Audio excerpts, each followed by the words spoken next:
नमस्कार, मैं चंचल स्वागत करता हूं आप सबका इस आखिरी पायदान पर।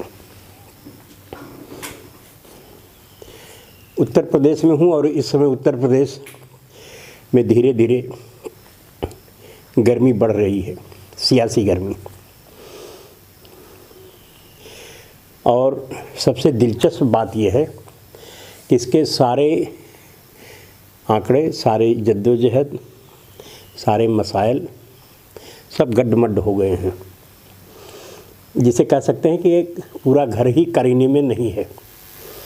जो चीज़ जहाँ नहीं होनी चाहिए वहाँ रखी हुई है। तो सबसे पहले हम हुकूमत की तरफ चलते हैं कि वहाँ क्या हो रहा है। हो वही रहा है जो पहले हो रहा था, लेकिन अब धीरे धीरे स्थिति बदल रही है।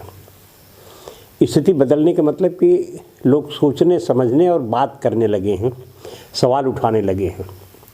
और उसमें बहुत हद तक सत्ता की तरफ से, सत्ता के तीनों, जब हम हुकूमत कहते हैं, सत्ता कहते हैं, तो उसमें कोई आप पॉलिटिकल पार्टी ही मत लीजिए, उनकी सरकार को ही मत लीजिए, उसके और भी कई हिस्से हैं। कार्यपालिका है, न्यायपालिका है, ये सब भी उसी में आते हैं। इन दिनों न्यायपालिका का रुख थोड़ा सा बदला है और उसका असर यह हुआ है कि अब देखने में आ गया है कि बहुत सारी चीज़ें खुल करके सामने आने लगी हैं। उस पर भी थोड़ी सी बात होगी। तो पहले, सबसे पहले उस पार्टी पर चलिए जिसकी हुकूमत है उत्तर प्रदेश में। योगी जी इसके मुख्यमंत्री हैं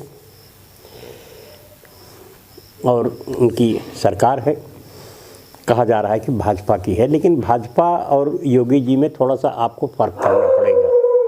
और ये फ़र्क है बुनियादी तौर पर उनके संगठनात्मक ढांचे के आकार और प्रकार और नीति और नीयत पर।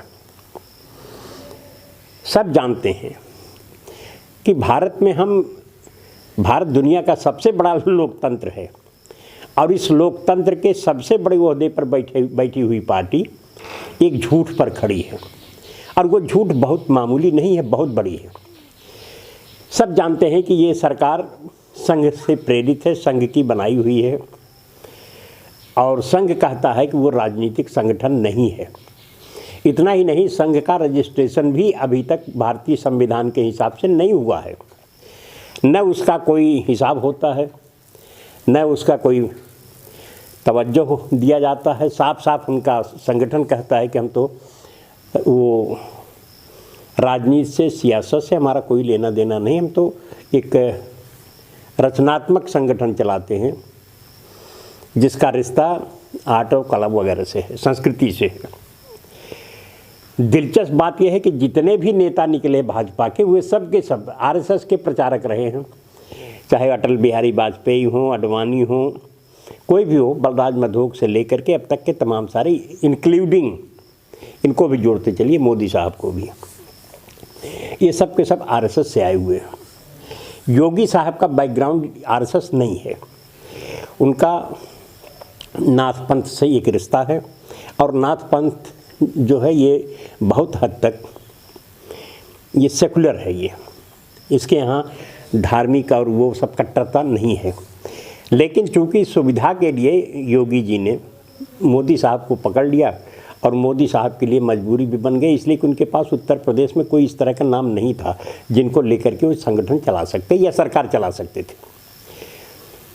तो अब ऐसी स्थिति में अगर आपको याद होगा तो हमारे मित्र हैं मनोज सिन्हा, जो आजकल गवर्नर हैं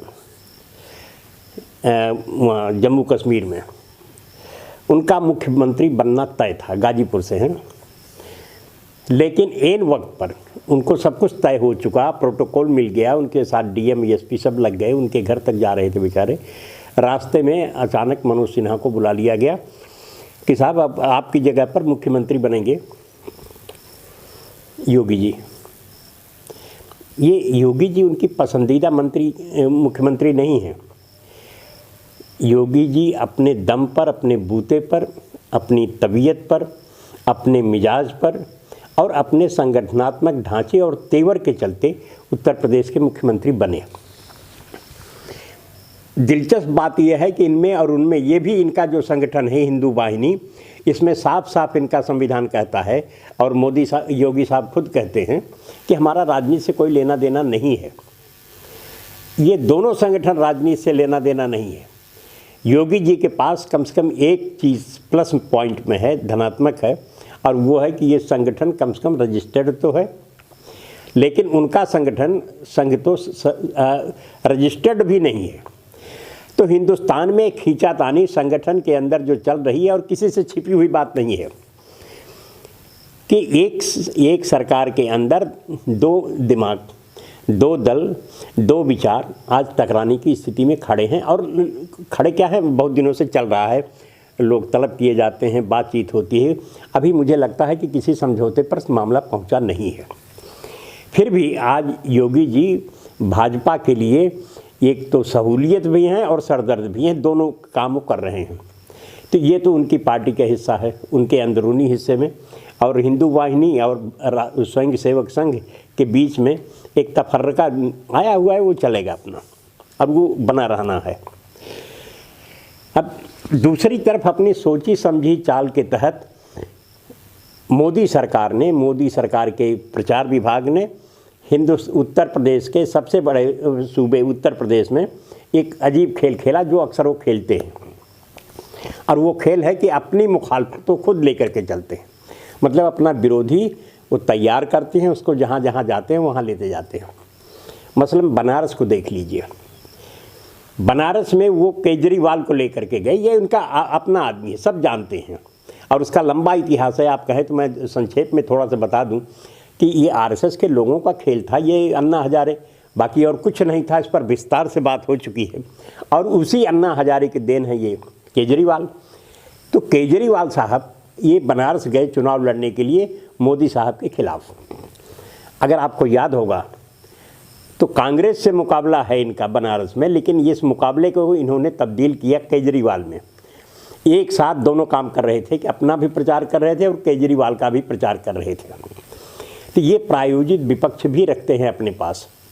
अब देखिए, अचानक जो उत्तर प्रदेश के चुनाव का मसला आया, चुनाव के होने की संभावना जगी, सबसे पहले मीडिया चीख चीख करके कह रहा है, एक निश्चित रूप से वो एक जातीय पार्टी की तरफ भाग रहे हैं कि कभी वो सपा को बना देंगे प्रतिपक्ष में, कभी बसपा को बना देंगे। और दिल्ली में जो हो रहा है उसका ध्वनित रिश्ता उत्तर प्रदेश में होगा, उसकी आवाज़ उत्तर प्रदेश में आएगी। इसकी चर्चा वो नहीं कर रहे हैं, वो चर्चा यही कर रहे हैं कि उस संगठन की क्या हालत है। अब उस संगठन को आप देख लीजिए कि जिस तरह से वो चल रहा है, मुझे इस पर कोई दो राय नहीं है कि राजनीति में अखिलेश यादव को अगर बाह्य दबाव से हटा दिया जाए तो एक बेहतर शख्सियत है वो, लेकिन उनके ऊपर जो चुनाव के गणित का मुलम्मा चढ़ा दिया गया है, बार बार क्लास में जिस लड़के को ये समझाया जाए कि गणित दुरुस्त कर लो बाकी सब ठीक है, तो वो गणित दुरुस्त करने में सब सारी और चीज़ मान्यताओं को छोड़ते जा रहे हैं। दूसरी तरफ एक जाति की राजनीति और पैसे की राजनीति करने वाले तिलक तराजू तलवार बोलने वाली देवी जी आज किस तरह से झुकी पड़ी हुई हैं। सबसे दिलचस्प वाकया ये है कि हम इतने बेशर्म हो चुके हैं कि आज उत्तर प्रदेश की राजनीति में जातिवाद का नंगा नाच कर रहे हैं। हर दल, जिसमें कांग्रेस भी शामिल हो रही है धीरे धीरे, ये सारे के सारे लोग कह रहे हैं कि भाई हमको ब्राह्मण चाहिए, हम ब्राह्मण के लिए ये कर रहे हैं, ब्राह्मण वो कर रहा।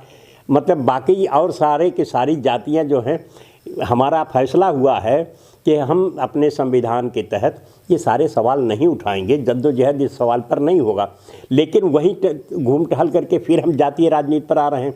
अगर ये जातीय राजनीति चली तो निश्चित रूप से मानिए कि ये मुल्क तबाह होगा, और तबाही के अलावा और कोई दूसरा रास्ता नहीं दिखाई पड़ रहा है। ऐसे समय में बिल्कुल नौजवानों से एक अपील है कि वो नीति और कार्यक्रम के तहत अपना मिजाज बनाएं, अपने कुछ वसूल तय करें और कुछ चीज़ें तय करें कि कौन इनमें सबसे दुरुस्त है। तो अगर बाह्य उस पर खाका खींचेंगे तो सबसे बेहतर रास्ता निकलता है कि आज देश दो हिस्से में खड़ा है राजनीति के मामले में।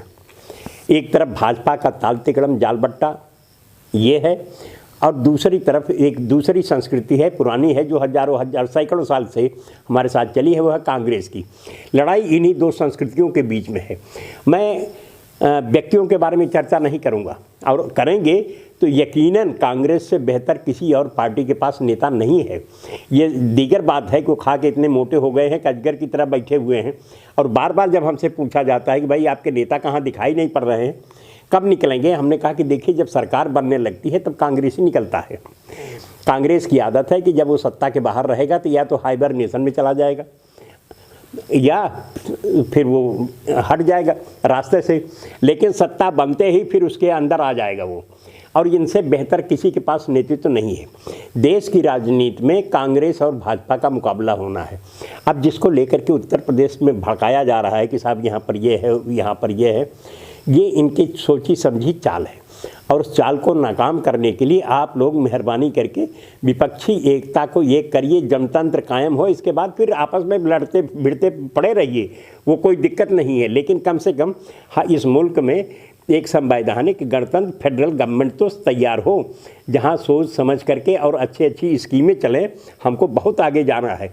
इन्हीं शब्दों के साथ हम आपसे अपील करते हैं कि मेहरबानी करके आप हमारे चैनल के साथ जुड़िए और उस पर एक अच्छी सी बातचीत चले।